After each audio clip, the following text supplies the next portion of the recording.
mopogore gi pogore gintiere tieng' mopogore opogore mang'eni bende ibo bedo ka ileronwa. Isetiyo kod AI tools machalo nade, to ka wang'iyo kit somo mwantiere godo e Kenya kae kata education system mwantiere godo e Kenya kae, bende oseyawo pach rawere man mondo mi rawere ong'e ni e kinde mabiro mbele piny lokore, winjo bed ni wan bende koro walokore wadhi kuma piny ochomo, to piny ochomo mana e era mano mar AI kaachiel kod lony manyasani.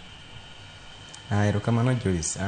AI tools ging'eny mopogore kata amor kendo ni e mbalariany mantie gibe gi promote weche AI. Gintie gi different trainings ma gin ago e school kanyo gitrain joma puonjre kanyo.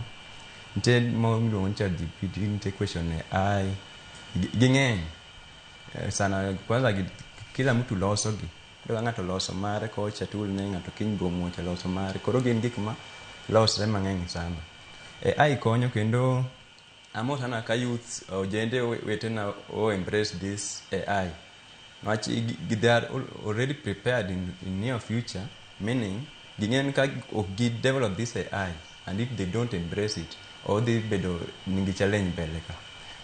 In near future technological skills gidhi na yudo through this AI, and they must develop these skills mondo kochopo mbele kacha kigibed gidwaro tije moko mitimo gidwaro to AI already osekawo mako kakore. Yeah.